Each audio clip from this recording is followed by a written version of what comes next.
Coral reefs are the largest structures in the world. They're giant submerged metropolises.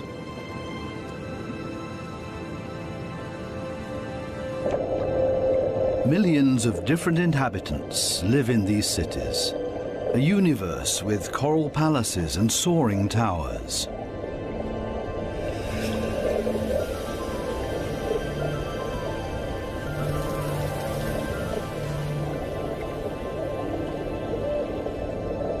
Every neighborhood has a chief. The entire street belongs to this guy. No trespassing, okay? A typical large city with all the noise and ruckus.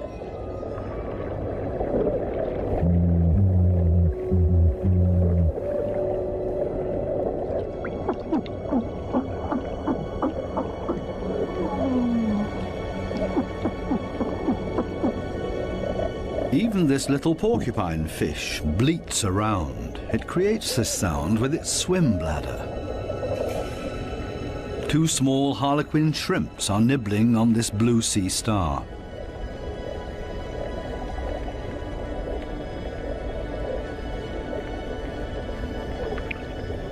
If someone else shows up, he will catch hell.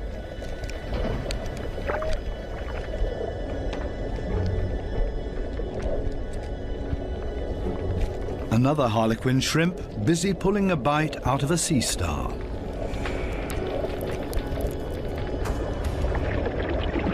Moray eels in disagreement.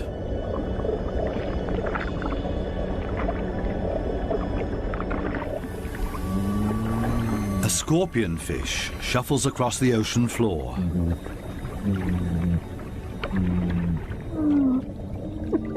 Everything and everybody makes a lot of noise.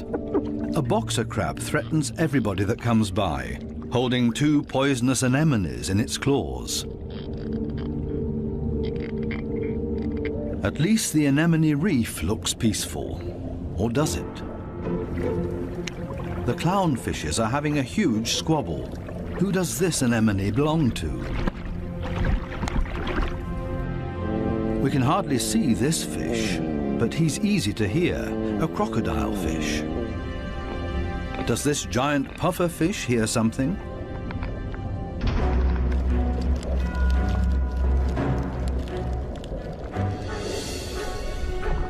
It's a ray that's getting away. A dispute amongst the members of the cichlid family. Who is stronger, and especially who is louder?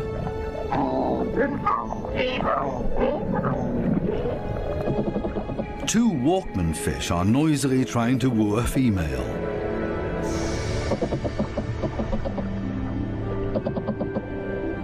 Big city noise everywhere, especially when a large structure is being torn down. Everybody lives in their own way in this noisy metropolis. Some hover above it all, but others are more down to earth and literally live in the coral sand. These goat fishes, for example, they plow through the ocean floor and catch smaller animals between their teeth. They use their barbels like a dowser. With them, they can detect even the weakest electric fields that point them towards small prey.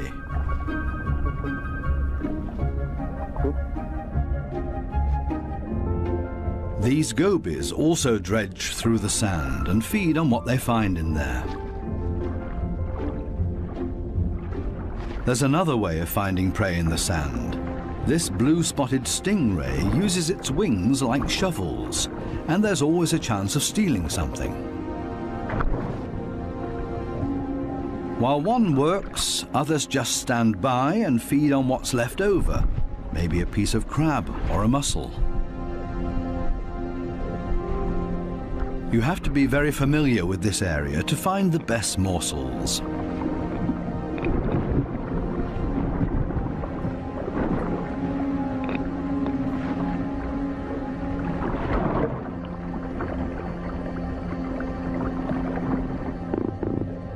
This triggerfish uses a strong stream of water. The fish blows away the sand to unearth whatever is hidden inside it. Others are quick to steal whatever they can.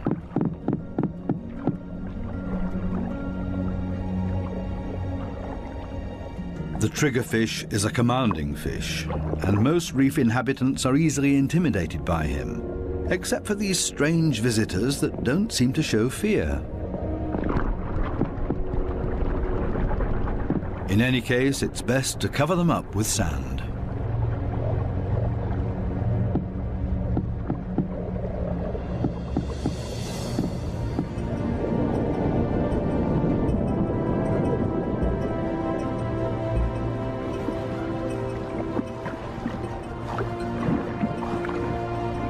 It's not easy for a small fish in a big city. There's always somebody with bad intentions, and you have to be extra careful not to get swallowed, like these moon wrasses, for example. So it's always safer for the smallest among the reef inhabitants to show up in schools. It's difficult to keep an eye out for only one little fish, and as a result the predator often grabs blindly at nothing and comes up empty. To show up in a big mob is always safest. Others are easily distracted at the sight of so much prey all at once. This easygoing giant pufferfish would never have a chance here anyway. Being part of a school of fish is always the best protection from predators. The slow ones are being ignored. No danger here.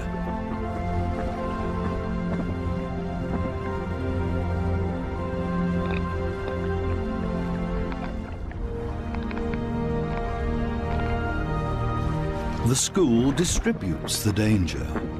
If there are 1,000 fishes, any of them can be the target, and 999 are going to be just fine.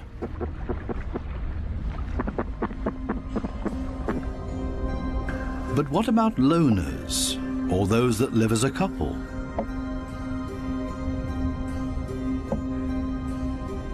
Seahorses, for example, camouflage themselves to look like the coral branches they're holding on to.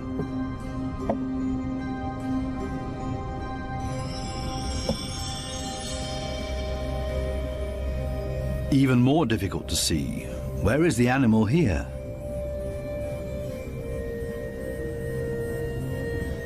Only the eye betrays this trumpet fish's camouflage.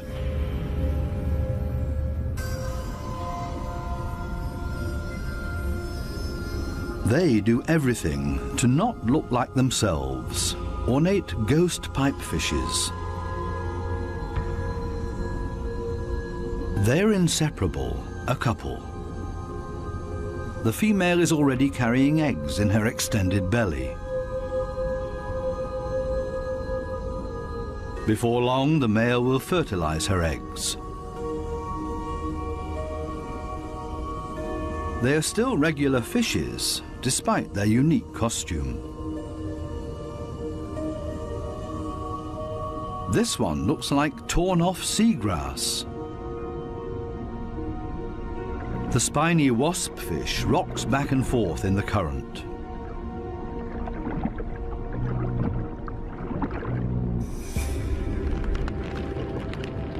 Not a monster, but ingenious camouflage. A spider crab that's decorated its head with a sponge. This will deter any predator.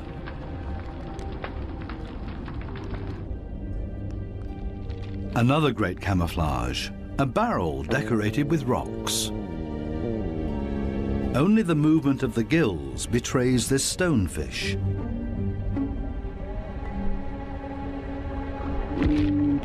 Even a smack with a fin doesn't bother him. The fish knows it will not hurt him. It only shoves him a little further to the side.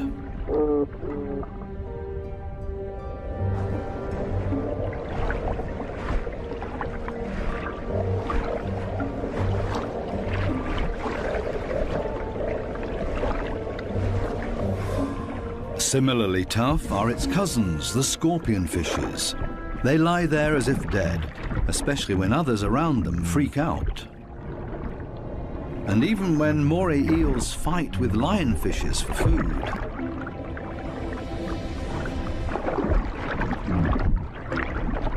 The scorpionfish lies in wait for its chance, and then immediately becomes completely motionless again.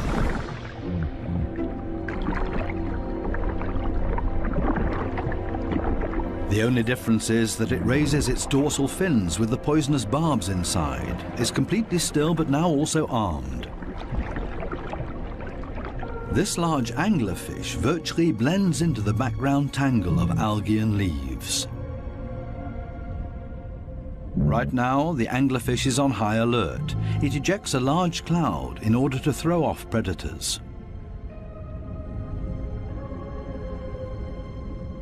It's not the time to feed or catch anything. Its angling rod is lying flat on the fish's back. The white tip at the end of the rod is used to lure prey. The anglerfish feels threatened by something. Finally, it gives up its camouflage and moves further over, using its fins to float. As soon as the fish retracts the fins, it sinks to the ocean floor. Anglerfishes come in all kinds of shapes and sizes. Their trick is ingenious, using the angling rod as a lure. And every curious little fish becomes dinner. Many animals, including ocean inhabitants, communicate with a mixture of sounds and behavior. Everybody has to look out for their own survival in this metropolis of ocean inhabitants. But it seems maybe not quite everybody does it by themselves. The partner goby has come to an agreement with two pistol shrimps. The goby keeps an eye on things while the shrimps keep maintaining their hole. Larger rocks at the entrance are ideal for securing it.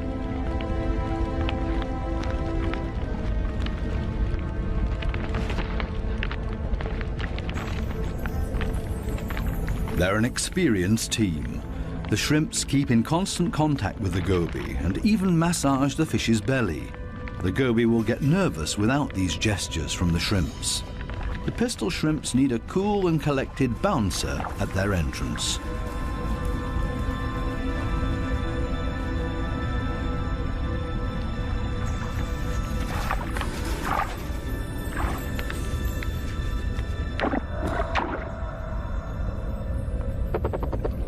Teamwork. This is where the anemones settle with their poisonous tentacles.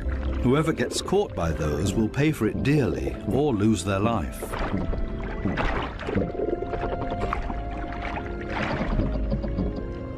No wonder that there is virtually no one who likes to settle here.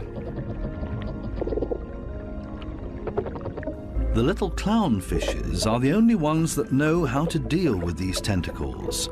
They cover themselves with the slime of the anemone's tentacles and are protected from the poison. The clowns are safe in here, and in return will protect their anemone as well as they can. This seems like a sensible deal.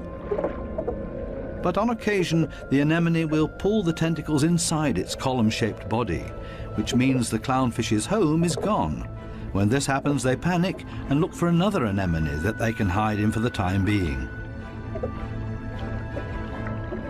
Unfortunately, this one is already occupied, and the next one as well, and this means having to fight its current owner.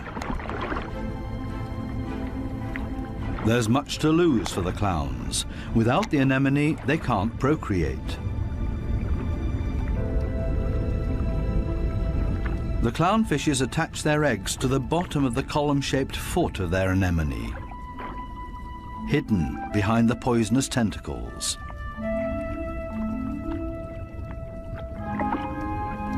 Both male and female tend to the eggs. They fan fresh water on them. The eyes of the babies are already clearly visible.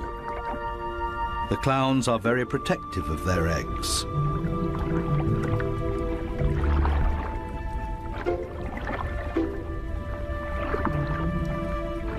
It takes the two of them to protect their offspring, and only in conjunction with the anemone. Everybody in the reef has to take special care of their young. If they don't, it means their species will simply die out. so it's not surprising that everybody gives it their best effort.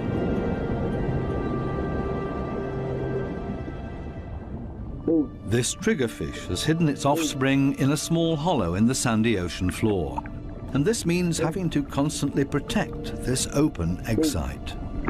On occasion, they blow and fan the eggs, but mostly they keep an eye out for predators. This means grave danger. One of the sea urchins is wandering straight towards the nest. The eggs have to be protected at all cost, but how? The triggerfish seems to consider the alternatives.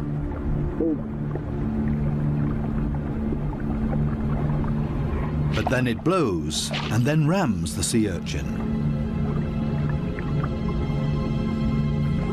Again and again until it breaks, the sea urchin's guts spill out into the open. A few more hits for good measure. The danger has been averted. Everything else is easy.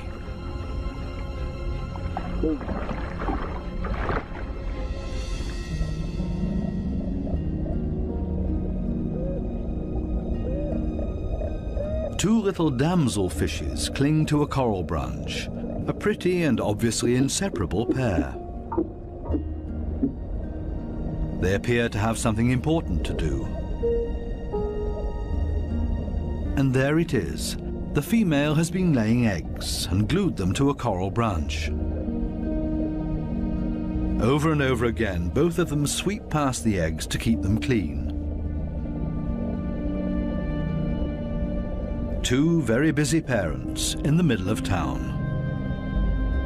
Not far from them, the same kind of damselfish, but this one is feeding on the eggs, not tending to them. This damselfish's priorities have changed. Its partner is gone, and it's impossible to bring the eggs through by itself, so it feeds on its own eggs to at least recycle the nutrients.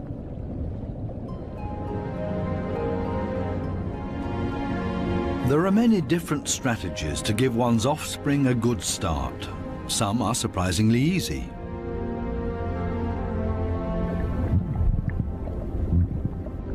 The mass mating of the black sea breams. The males are so generous with their sperm that often a cloud of it will engulf the entire wedding party.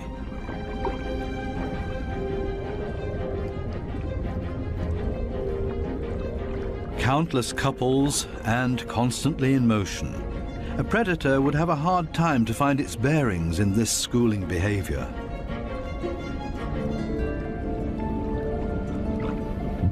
The fish's instincts cause them to mass mate in order to ensure the survival of their species.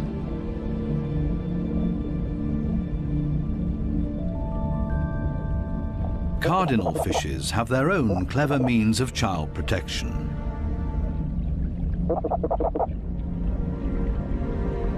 It's not time yet. The couple are still flirting and courting with each other, going around and around.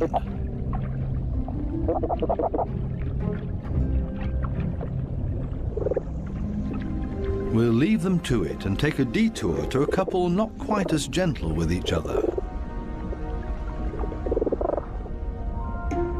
Monkfishes live in groups, and their nests are very close to one another. As a result, all the fishes are alerted to a predator nearing their nests.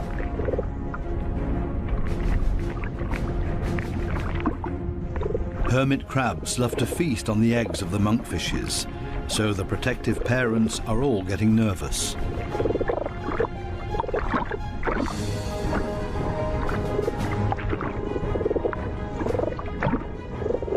The hermit crab is still far enough away and currently busy with something else.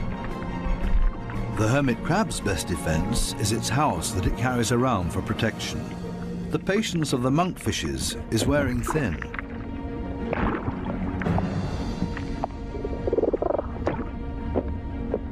Now everyone attacks in order to bowl the crab away from their nests.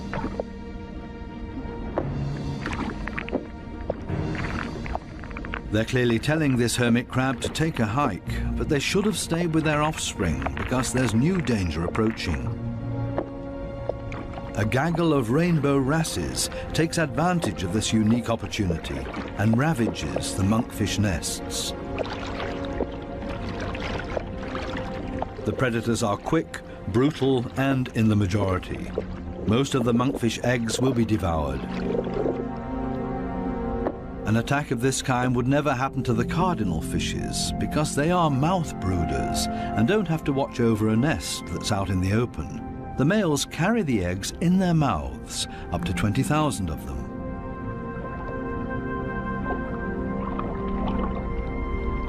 A mobile nursery. They're safe here in their father's mouth, unless, of course, he gets eaten.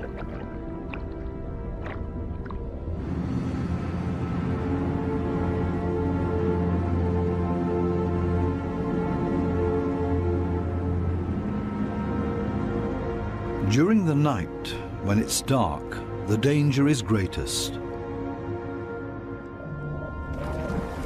These underwater cities have a very active nightlife with special attractions.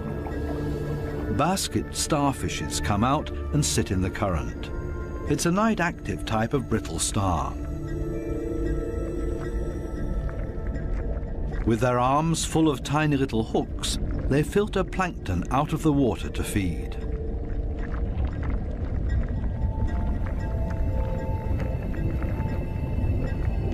A very elegant feather star.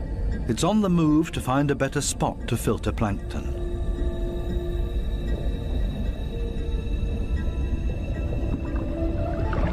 This Spanish dancer is even more graceful and elegant than the brittle stars. It's a type of nudibranch.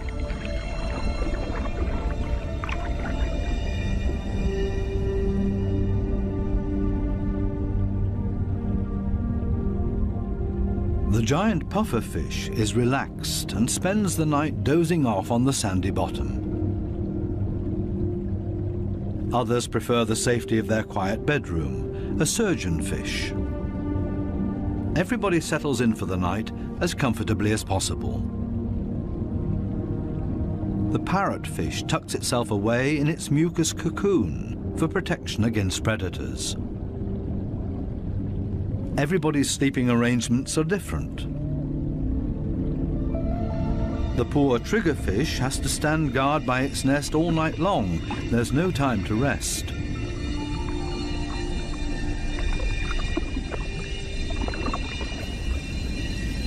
Some of the predators are quite soft-footed. A cone snail has spotted a small fish.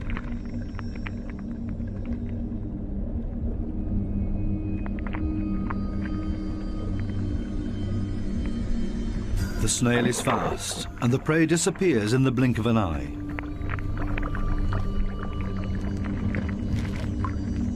The night is still young, and still full of danger and terror. These lionfishes pose danger to the cardinal fishes.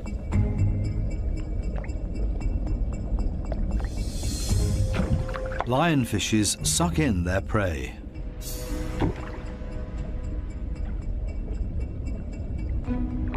Even if they choke on it.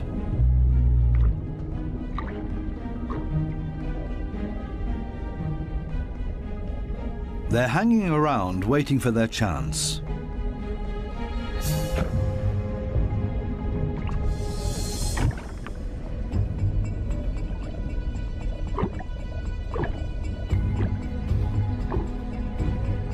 This poor cardinal is sideways in the lionfish's mouth, eggs and all.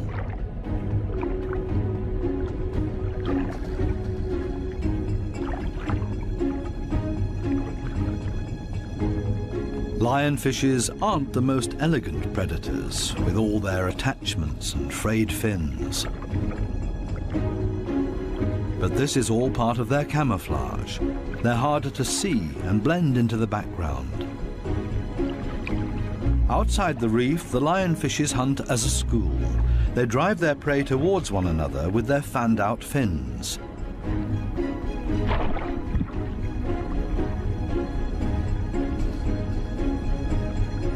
They prefer to attack from above, cornering their prey.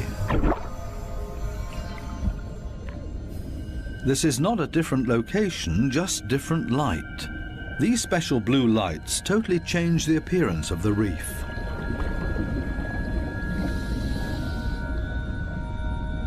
Now we can see that the coral polyps are bright red, and they clearly stand out from their environment.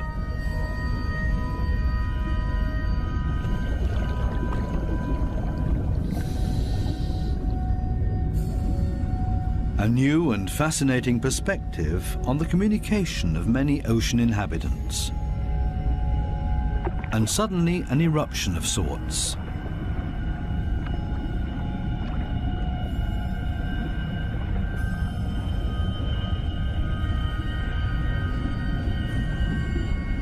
It looks like smoke, but in reality it's a type of reproduction. A carpet anemone is ejecting its sperm.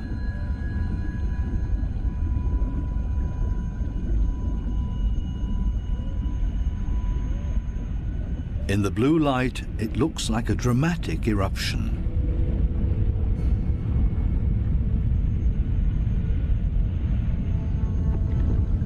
A hermit crab as a magic lantern.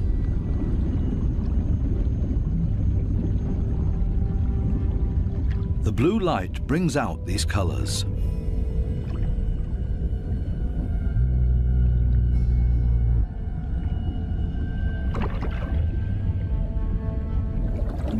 An entire group of lionfishes on a food foray.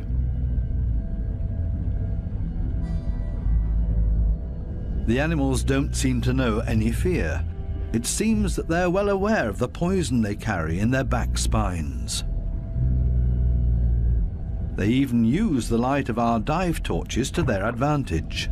There's no nightly rest to be had here.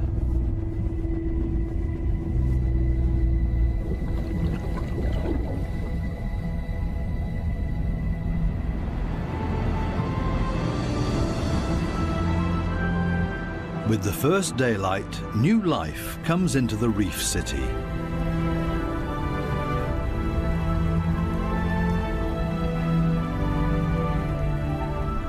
They all seem to start going again, ponderously with armored fins.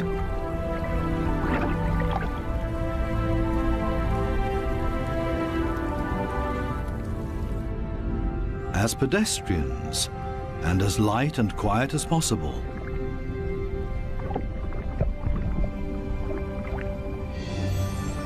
Mother and daughter, elegant and synchronous. Some have to hustle along on 10 legs. This spider crab runs straight into a brittle star gathering. A giant smash-up in the early morning. Wildly flopping around, everybody tries to get away.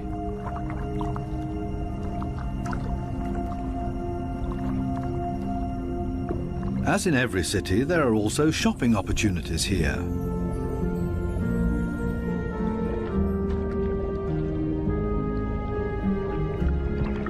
This moray eel knows her shops well. She rushes to her favorite store every morning. The same with this blue-spotted ray. But they haven't opened yet. It leans on one fin as if to say, it's waiting.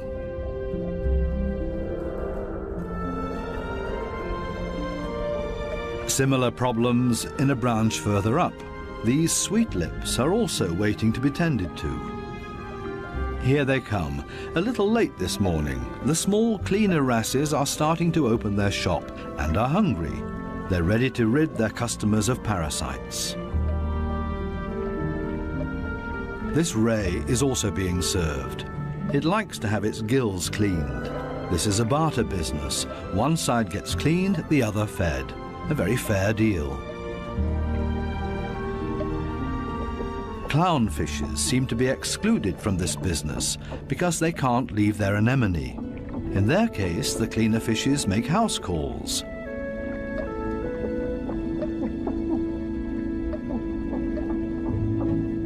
This snake eel is also otherwise engaged, and the cleaner shrimps are also making house calls for him. Finally, it's the moray's turn. It has a lot of nutritious freeloaders on its skin and in its gills.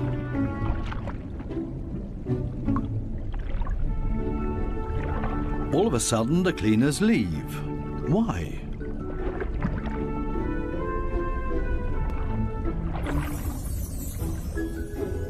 This Titan triggerfish is no better off. The treatment has stopped before he was finished. The cleaner fishes have new customers, clients that have never come to see them before, and they're now being preferred over old customers.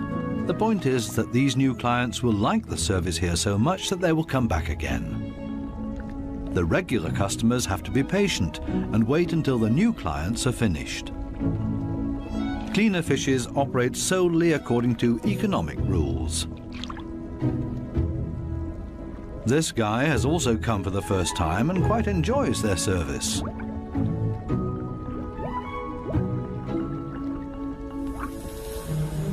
Sometimes it's too much of a good thing, though.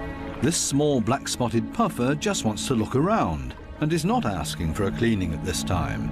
It swims away quickly and clearly annoyed. It's time to go back to the regular customers before they get impatient and leave for good.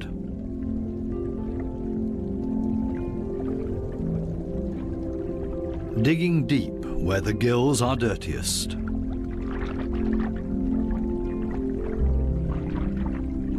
One last time through the mouth, and it's as good as new, and the teeth squeaky clean. Now this male moray can start looking for a suitable female. She is clearly not interested in male visitors. This next dugout also does not look encouraging.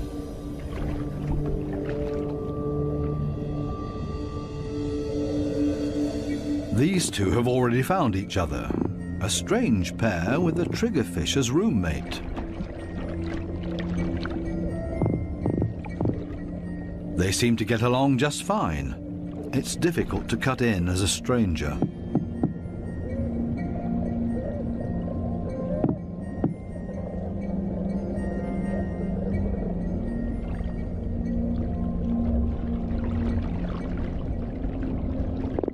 It would also be well advised to stay away from this giant triggerfish.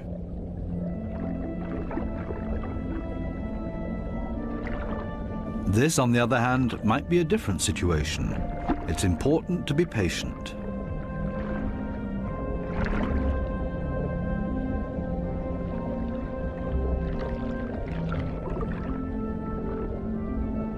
This female moray does not seem to be too reluctant. She's showing her teeth, which is not a sign of aggression, quite the opposite. She finally agrees to a date.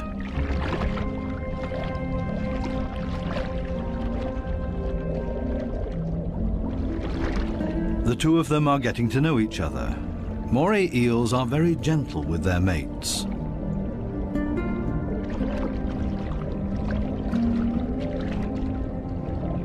And they're good for another surprise, as partners of a phenomenal hunting party.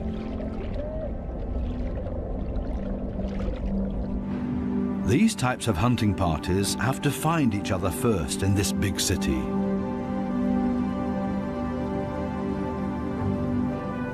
The right place for the moray and her partner.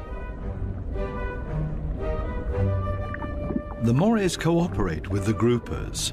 It's not so far-fetched. The grouper hunts in the open and the moray inside the reef.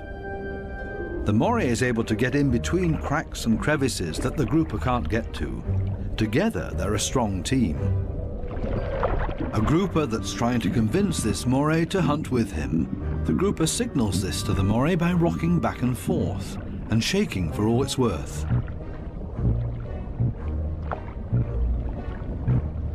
All for nothing. This moray doesn't understand and stays in its cave.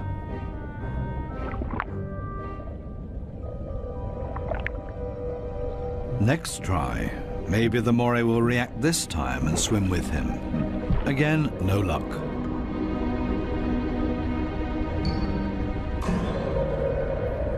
Finally, this moray seems to understand the grouper and is hungry. The grouper tilts its head and the moray accepts his invitation. Together they swim through the reef. The moray prefers to swim between the dark alleyways, and the grouper decides it's safer to stay on the main streets around the reef. This is not the right place. The grouper expected to find scared prey here. The moray takes a break and waits. It's not going to happen this way. Again, another invitation to go. They continue through the reef to another coral head. Also nothing for them here either. The moray is getting ambitious as well now and initiates a hunt on her own.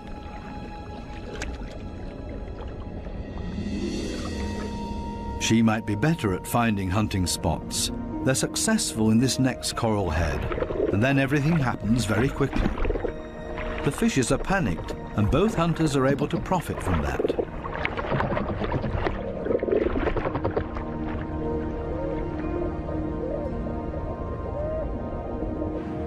This coral city offers living space for millions. Many hideouts and crevices provide protection for everybody. My home is my castle.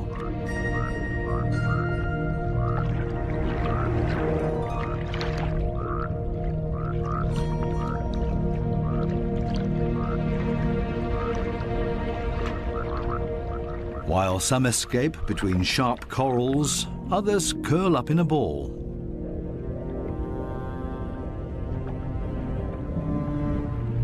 Octopuses don't have bones and are therefore able to change shape. Their homes are usually very tight and space-saving.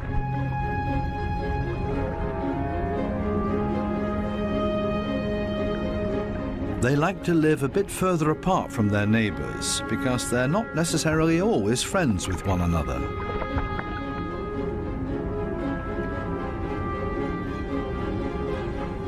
It might be best to put up a wall of stones between them. The ocean offers many hideouts, which is synonymous with survival for many ocean inhabitants.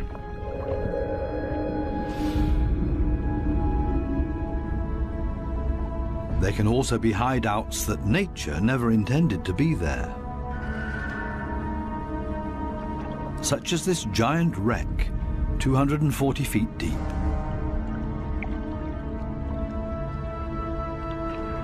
A research submarine on its way into the deep comes across a sunken freighter. It's an artificial world with countless nooks and crevices to offer protection and a home for many ocean inhabitants.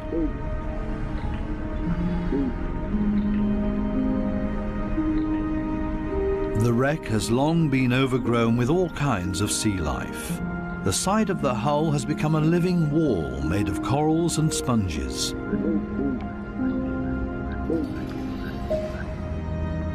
Sunfishes, with their odd form of movement, patrol this area.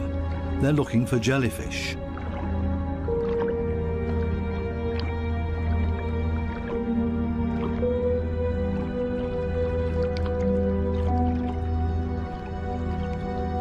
In steerage, where the current is strongest, filter feeders have found a new home, such as these sea fan corals.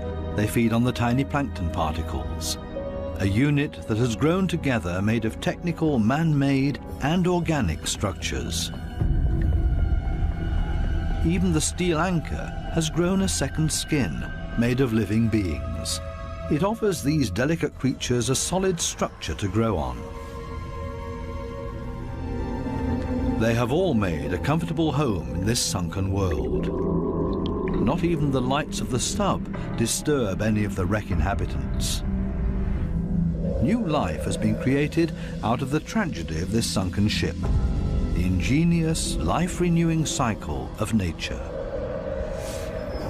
The morays are sharing a home. They seem to be exceptionally friendly towards one another. even with this conger eel as their neighbour.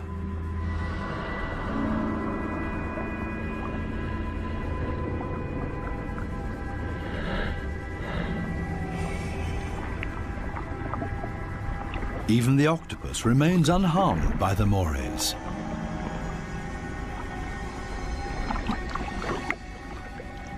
A unique environment made of steel that offers many different opportunities for ocean inhabitants to use it.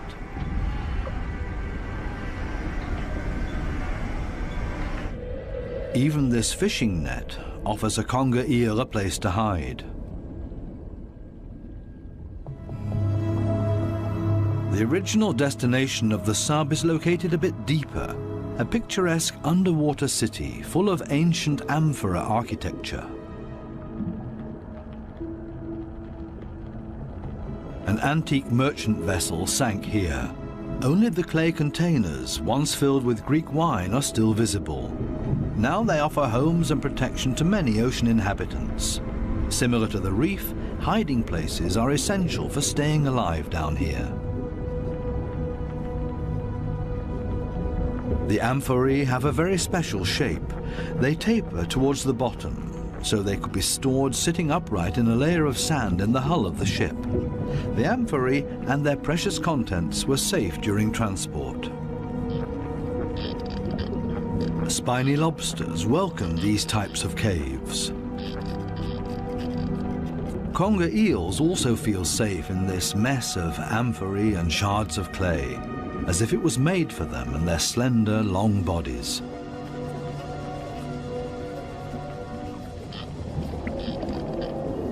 The city of amphorae on the ocean floor provides countless opportunities to observe, disappear, and be unseen.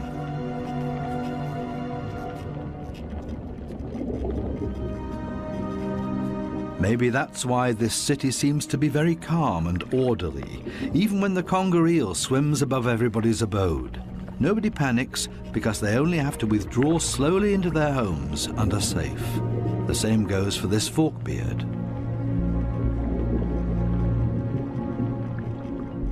The conger eel's only chance to make prey down here is to hide himself and ambush somebody. The sunfishes also don't have much luck feeding here, for the same reasons as the conger eel. On the other side of the globe, the Spencer Gulf in southern Australia. Every year, hundreds of giant cuttlefishes meet up to mate. The rocky seabed offers great holes and caves to hide the eggs.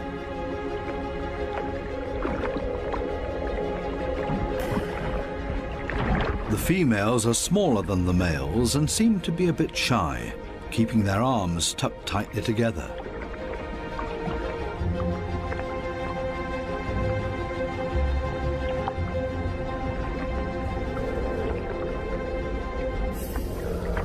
The males, on the other hand, present every bit of themselves openly to impress the females, but also other males that are potential rivals.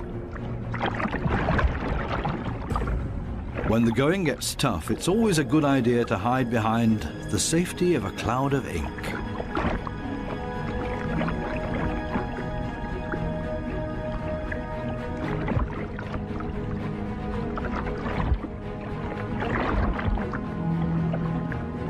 Without much success. Escape in reverse.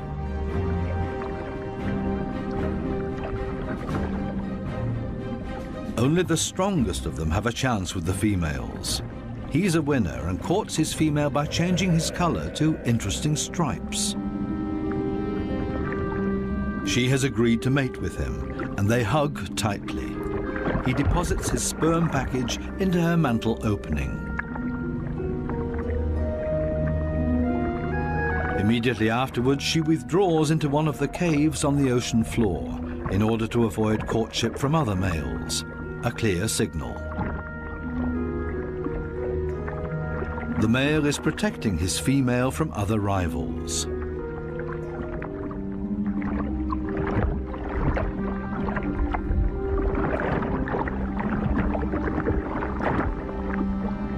But there's always the unexpected. a so-called sneaker male tries to cut in. This male is much smaller and pretends to be another female by acting like one, very demure and shy.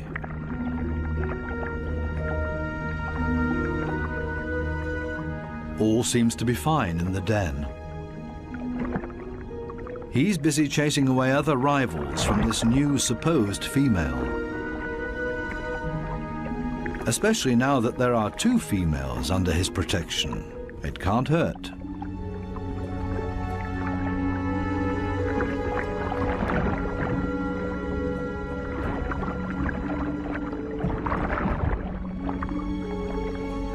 The two supposed females on the bottom below him are getting closer to each other, the sneaker male and the female.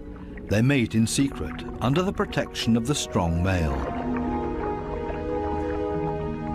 As soon as the sneaker male is found out, it gets dangerous for him, but he has achieved what he came for and mated with this female. The beatings are nothing compared to the glory of his success. Intelligent strategies and tricks are essential for survival underwater and part of everyday life. A final dive into the magical world of sharks. This spot on a sandbank close to the Bahama Islands has great attraction for these lemon sharks. They come here by the hundreds, and nobody exactly knows why.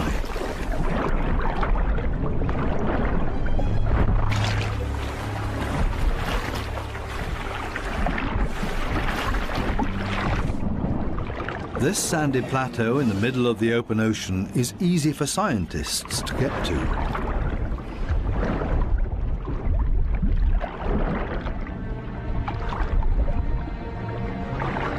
This experiment will show how sharks react to their own reflection. The metal mirror stands upright on the seabed. The animals that swim towards it will see their own reflection coming closer. How will these lemon sharks react? Now the researchers have to have strong nerves. Things stay surprisingly calm. The foreign object is almost ignored, as if it had been there forever.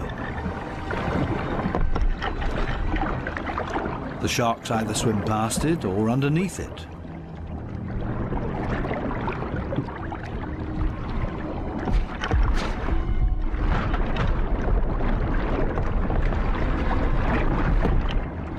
The scientists expected a bit more, and soon the sharks lose all interest in the mirror.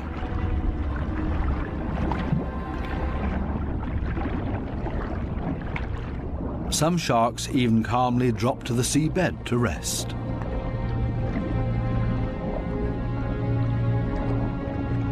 The only ones alarmed by this behavior are the remoras that like to keep moving.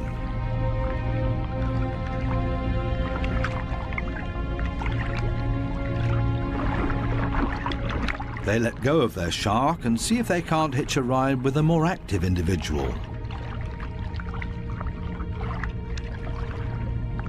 Shark hopping. This one isn't a good choice either, so they continue to yet another one.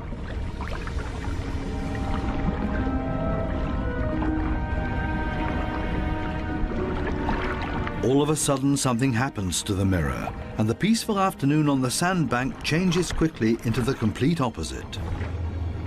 The rope that the mirror is attached to loosens and the mirror falls over.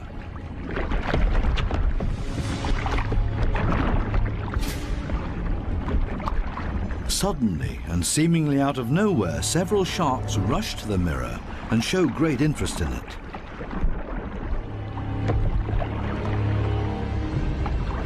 They smell and touch it, and they get more and more excited.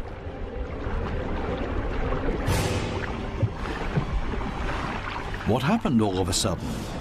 None of the scientists have any idea how to explain this change in behavior. The animals that were calm and collected only a second ago are now completely out of their minds, and the situation quickly escalates into a mass attack on the mirror. Do they mistake their own reflection for an opponent? It's time for the divers to leave because it's not safe anymore. The communication of the ocean inhabitants continues to offer new and exciting insights.